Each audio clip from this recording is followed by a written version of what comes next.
Aita, drama, secrets, confessions. Welcome to Tale Trove Reddit. My brother-in-law is a madman. At least, that's what my whole family believed. But then one day, that very madness saved my life. You would never believe what I'm about to tell you. A man who was called pathetic, insane, a curse on the family, ended up being the only one who stood against the darkness we all ignored. I witnessed everything with my own eyes. And from that moment on, I knew I would never be safe again. Don't miss the next part of the story. Hit subscribe right now so you won't miss a single insane truth. My family never saw my brother-in-law as a normal person. At every meal, they looked at him with a mix of pity and fear. Someone even whispered behind his back, "He's got to have something wrong with his head, keeping him here just shames us more." Can you imagine sitting there eating while hearing your own relatives say that about your brother-in-law? He often muttered to himself.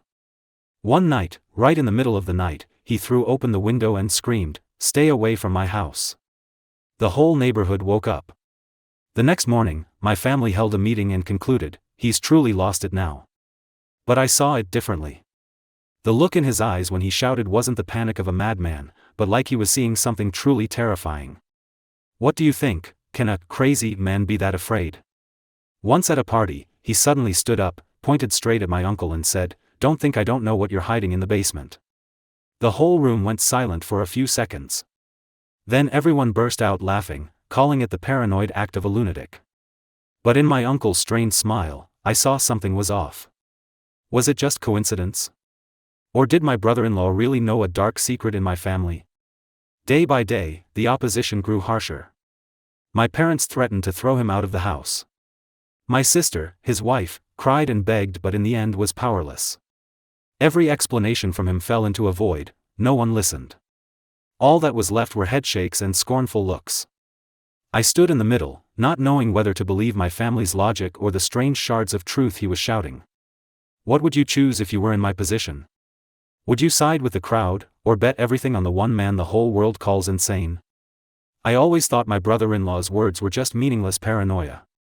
But then one night, I heard something with my own ears that no one would ever expect. Around 3 a.m, I went downstairs for a glass of water.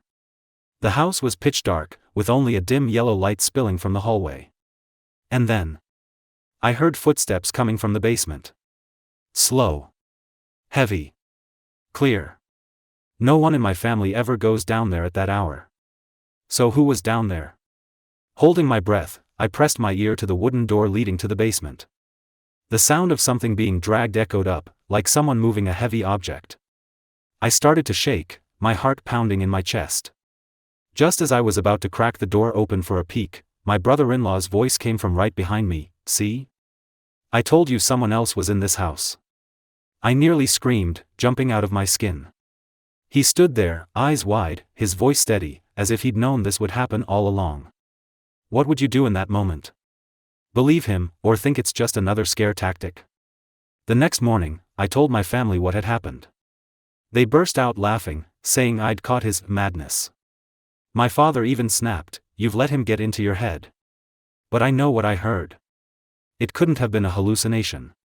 It couldn't have been coincidence. So why is everyone pretending nothing's wrong? Or are they hiding the truth themselves? That night I tossed and turned. The sound of those basement footsteps kept replaying in my mind. And for the first time in my life, I began to believe my brother-in-law wasn't crazy at all. He knew more than any of us. The question is, what exactly had he seen? And why was he the only one brave enough to say it out loud? My father's birthday party was supposed to be a happy day. All the relatives gathered, laughter and chatter filling the air, everything seemed normal. Until my brother-in-law stood up. He lifted his glass, voice shaking but his eyes blazing. "There's someone living in this house that nobody will admit. If we keep pretending, someone will pay with their life."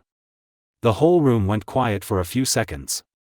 Then, as usual, everyone burst out laughing.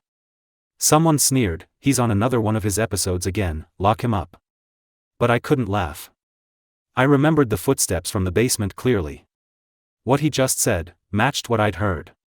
Was it just a coincidence, or did he actually know what was hiding in the dark? The party atmosphere turned tense. My sister, his wife, eyes red, grabbed his arm to sit him down. But he shrugged her off and continued, "You can call me crazy. But don't forget, when this blows up, I won't save anyone." Those words dropped like a bomb on the dinner table. My father slammed the table and shouted, "Get out of my house right now." Guests murmured and whispered. Some mocked, others feigned pity, but no one truly cared. Only I sat frozen, because a question kept echoing in my head: what if he's right? If someone really is hiding right beneath our feet, what will happen? After that day, the family was determined to kick my brother-in-law out. They believed his presence only brought shame. As for me, I started to feel afraid. Not of him, but of the terrible truth that maybe only he dared to say out loud. Have you ever been in that situation, when the whole world calls someone crazy, but your gut tells you they're telling the truth? If this gives you chills too, hit subscribe right now. The story is only beginning, and the darkest secrets are still ahead. I thought everything would fade into silence after that fateful party. But fate loves to flip the cards when you least expect it. A week later, while cleaning the basement in preparation for a small renovation, I discovered a tightly wrapped bundle of cloth under a pile of old boxes. I yanked it out, and my heart shot straight into my throat. Inside was a worn leather notebook, pages filled with scrawled handwriting, along with slips of paper marked with dates and numbers I'd never seen before. My hands trembled, but I knew I had to keep reading. The name in the notebook wasn't a stranger's. It belonged to a relative who'd vanished years ago, the one everyone casually referred to as living somewhere else. I flipped through quickly, and a whole string of descriptions, locations, and times stared back at me. The words read like a secret cry for help hidden in the middle of our house. A loose page slid out, and on it was an old photograph of our basement, but the figure in the photo was someone else. I felt frozen. My brother-in-law had always said there was someone in the house, and now the proof was right beneath our feet. Why had no one ever found this notebook before? Why was it hidden here, among things long forgotten? I remembered my uncle's glittering eyes at the party when my brother-in-law pointed at him. Suddenly the pieces began to click together. I carried the notebook upstairs, locked my door, and called my brother-in-law over. He sat down, said nothing, just looked at the notebook with a half-smile, like he'd been waiting for this moment all along. He turned the pages, pointing out details I hadn't noticed: footprints, odd hours of movement, the names of people who'd visited our house at midnight. Each page he explained felt like another brick filling the pit of my doubts. But what stunned me most was a final note, scrawled hastily in red ink: "If you find this notebook, don't let them know you have it." Who are they? And why was the writer so afraid? The question weighed on me like a stone. I put the notebook down, stared at my brother-in-law, and wondered, had he found this evidence before me, or was he the one who hid it? Can you guess who's really playing what game inside my family? I used to think the footsteps in the basement were just my imagination. But that night, everything changed. It was a moonless night, the wind whistling through every crack in the doors. The whole house was drowned in silence so deep I could hear my own heartbeat. My brother-in-law knocked softly on my door, his eyes shining like someone who had just touched the truth. "Tonight, we'll see it," he whispered. I shivered but still followed him. We crept down the stairs, the wooden floorboards creaking as if warning someone below. I swallowed hard, sweat gathering in my palms. At the basement door, he motioned for silence. He pressed his ear against the wood, then suddenly smiled. Footsteps. This time there was no doubt. Slow, heavy steps echoing as if someone wanted us to hear them. "Would you dare open that door?" He pushed the wooden door hard, it let out a long screech. Cold, damp air hit my face, thick with the smell of mold. We shone our flashlights down. For a split second at the bottom of the stairs, I saw a figure. No face, just a limping silhouette holding something shiny in its hand. I panicked, ready to scream, but my brother-in-law covered my mouth and pulled me back. "Don't let it know we see it," he said, his voice so firm I knew this wasn't his first time witnessing it. We held our breath, watching the shadow slip into a deeper, endless corner of darkness. I trembled, my mind spinning with questions. If it was a stranger, why was it in my basement? If it was someone we knew, why hide their face? And what was that glinting object in its hand? As the basement door closed behind us, one thing was certain: we weren't the only ones living in this house. Someone, or something, had been here with us all along. Who do you think that shadow in the dark really is? After the night we saw the dark figure in the basement, I thought the family would have to believe my brother-in-law. But things only got worse. When I told them everything, my father slammed the table and shouted, "You've been brainwashed by him. There are no ghosts in this house, and no one is hiding in the basement." The whole extended family erupted, everyone yelling, calling me and my brother-in-law crazy. He laughed coldly, his eyes blazing, "You can deny it all you want. But that thing won't disappear just because you close your eyes." The words cut through the already heavy air like a knife. People stood as one. Shouts, chairs scraping, my brother-in-law's wife sobbing, everything collided into a storm. Can you imagine your whole family turning their backs on someone just because he had the courage to speak the truth? I stood in the middle, my head spinning. I knew what I'd seen couldn't have been a dream. But if I spoke up, I'd be labeled a traitor, accused of joining the madman. And just as I feared, my uncle pointed right at me. "Don't think I don't know you two are putting this on to destroy our family."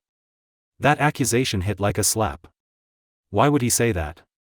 Was he really hiding something and afraid my brother-in-law would expose it? Tensions erupted. My father lunged, trying to kick my brother-in-law out of the house that very night. He didn't resist, he only looked me dead in the eye and asked, "Do you dare tell them the truth?" I was speechless, not knowing how to answer. Because I knew, if I opened my mouth, our family would never be the same. The room felt viscous with secrets, like every dark thing was about to explode.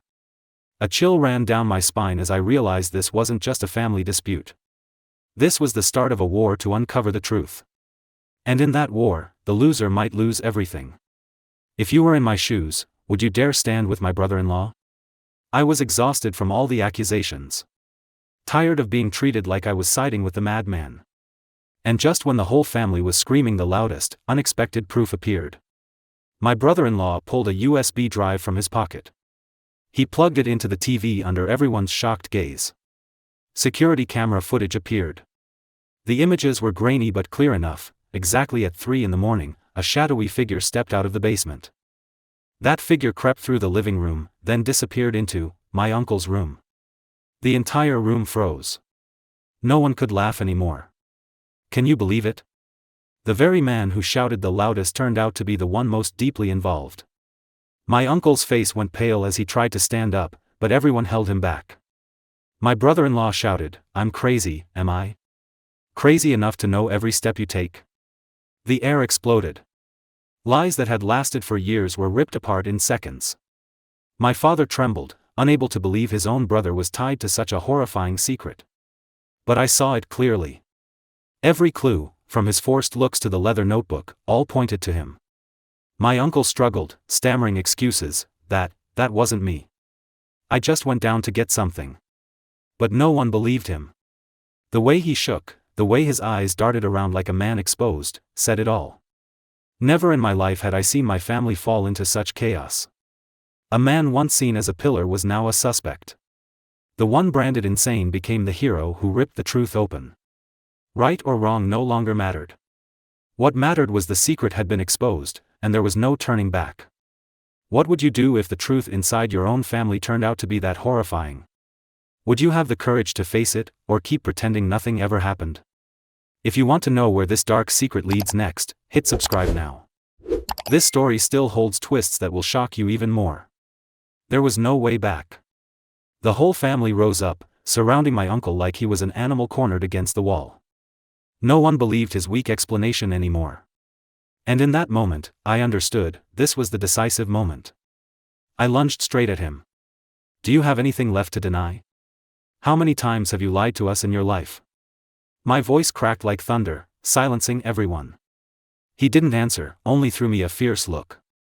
A look I had never seen from a blood relative in all these years. Have you ever faced a look that chills your spine like a knife? My brother-in-law hurled the leather notebook onto the table. The last page flipped open, and inside was a list of names. Names of relatives, neighbors, even people who had vanished without explanation. Everything snapped together like a nightmare exploding right before our eyes. I shouted, "So it was all you?" No one was silent anymore. My father broke down in tears. My mother trembled, begging for the truth. And I felt blood rush to my head, ready to charge into a life-or-death fight. My uncle laughed. A horrible, prolonged laugh, as if he'd been waiting for this moment for years. You think you can expose me that easily? He pulled a small object from his pocket. I caught a flash of metal under the light. The room erupted. Screams, slamming on tables, chairs toppling over, chaos stacked on chaos. Never in my life had my family stood on the brink of destruction like this. What would you do when the person closest to you turns into a monster before your eyes? Would you choose silence, or fight to the end? That night, all the lies were stripped away. But the worst act of the play still lay ahead. And just a moment later, everything exploded in a way no one could have imagined. The room, after all the chaos, was filled only with ragged breathing. My uncle was cornered, his eyes vacant, all arrogance drained away. I stepped forward, picked up the tattered leather notebook, and held it high before everyone. This is the truth. And from today on, you no longer have the right to hide anything. No one spoke. No one even dared to breathe loudly. The whole family stood frozen, as if the world had just collapsed beneath their feet. I felt the crushing weight of years of lies, of secrets buried deep. And the moment I slammed the notebook down on the table, everything ended. But you know what? An ending is sometimes just the beginning of another nightmare. Because the very next day, I received a strange letter. Inside was only one scrawled line: "You think this is over?" Signed, by the very uncle we thought had already fallen. My whole body went cold. Could it be that what we uncovered was only the tip of the iceberg? How many more secrets are still hidden? Have you ever felt that even when you've won, you've actually lost? I stood there, staring into the empty eyes of my family. I knew nothing would ever return to the way it was. Trust had shattered. Family ties had fractured. And all of it because of one man, with a familiar face but the heart of a monster. From that day on, I swore I would never fully trust anyone again. This story might make your skin crawl. But I believe there are truths even scarier than imagination. And do you want to know what secret was hidden in that letter? Leave a comment, because this story isn't really over yet.